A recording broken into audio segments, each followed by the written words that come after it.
Meus queridos irmãos e irmãs, eu quero compartilhar com você uma breve reflexão sobre um exemplo de vida que nós temos no livro de Gênesis. E este exemplo é Jacó. Jacó nos ensina a respeito da experiência de lutar com Deus. Se você está com a sua Bíblia aí, abra em Gênesis capítulo 32, do versículo 24 até o versículo 32. Ficando ele só, e lutava com ele um homem até o romper do dia. Vendo este que não podia com ele, tocou-lhe na articulação da coxa, deslocou-se a junta da coxa de Jacó na luta com o homem. Disse este: deixa-me ir, pois já me rompeu o dia. Respondeu Jacó: não te deixarei ir, se não me abençoares. Perguntou-lhe, pois, como te chamas? Ele respondeu, Jacó.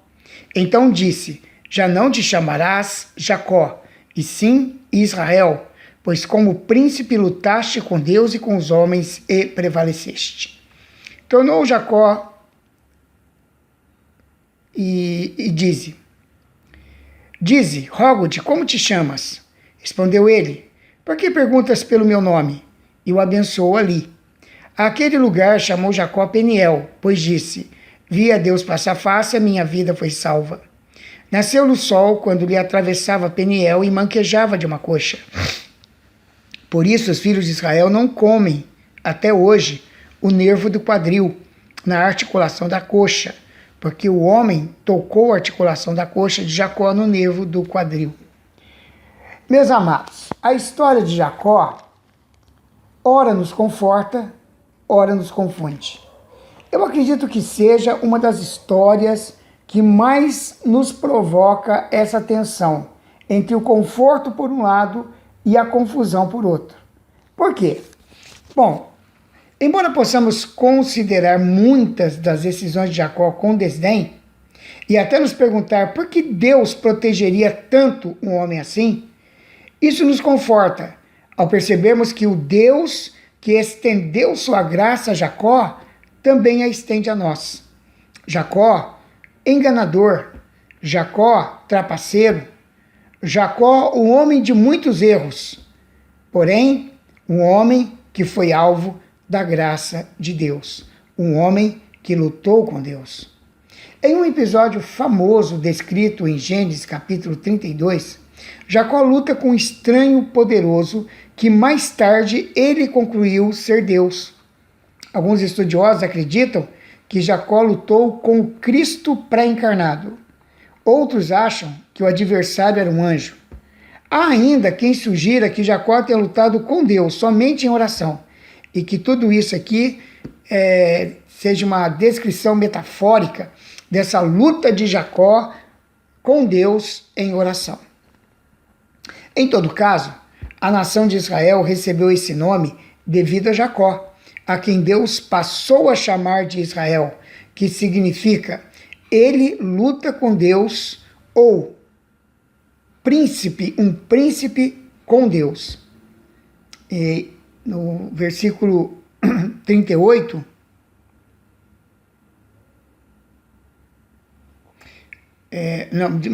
no versículo 28, Deus disse assim, e já não te chamará Jacó, e sim Israel, pois como príncipe lutaste com Deus e com os homens e prevaleceste.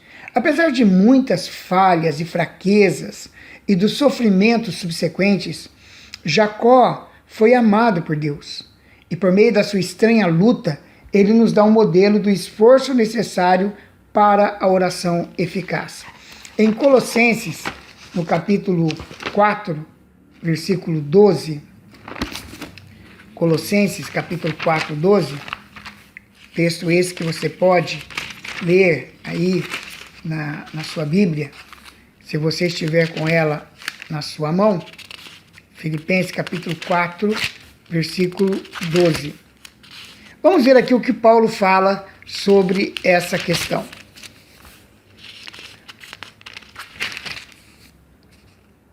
Então está escrito, saúda-vos Epáfras, que dentre vós, servo de Cristo Jesus, o qual se esforça sobremaneira, continuamente por nós, ou por vós, nas orações, para que vos conserveis perfeitos e plenamente convictos em toda a boa obra.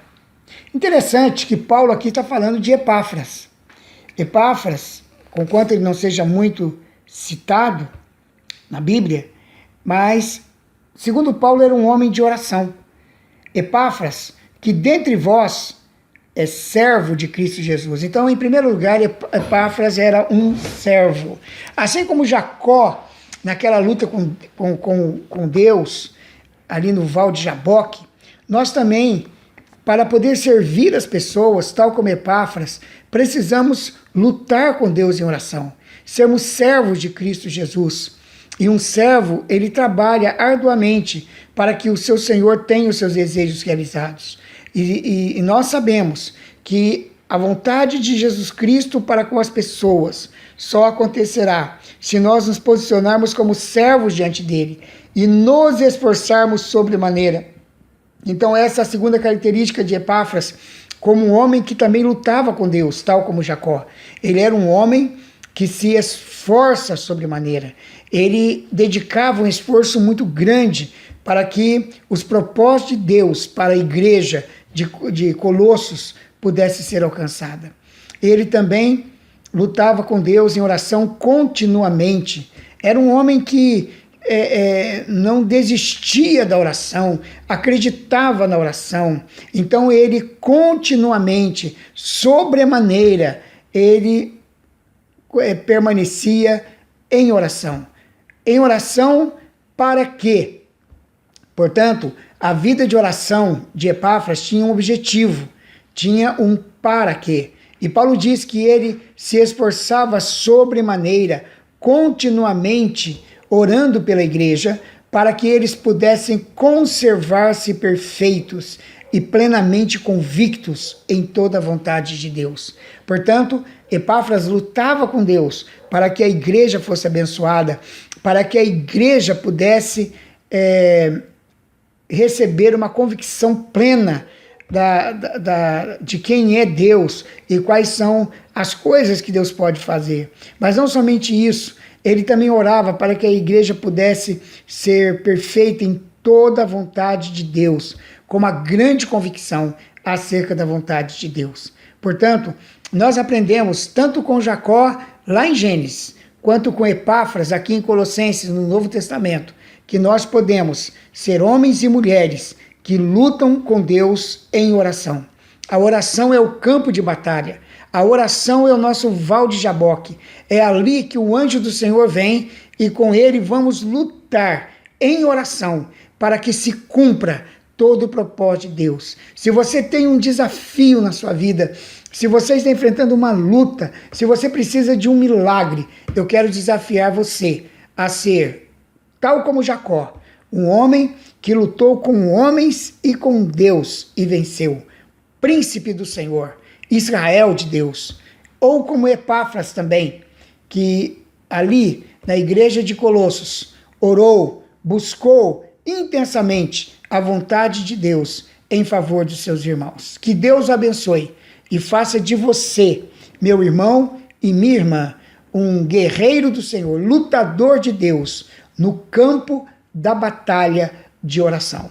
Nosso Val de Jaboque, nosso Peniel, lugar de um encontro transformador com Deus, através de uma vida intensa de oração. Pai, nesse momento eu quero abençoar cada irmão, cada irmã que está ouvindo essa mensagem e orar para que eles possam receber do Senhor essa unção de Jacó, essa unção de Epáfras, para que sejam homens e mulheres que lutem com o Senhor em oração e vençam as suas batalhas no dia a dia das suas vidas. Eu os abençoo e que o Senhor possa visitar cada um deles naquele lugar secreto, aonde as grandes batalhas são travadas, o ambiente da oração. Que Deus abençoe em nome de Jesus. Amém. Um grande abraço, meu irmão e minha irmã, e que você seja realmente um Israel de Deus, um guerreiro, uma guerreira de oração. Grandes vitórias esperam por você, em nome de Jesus. Amém.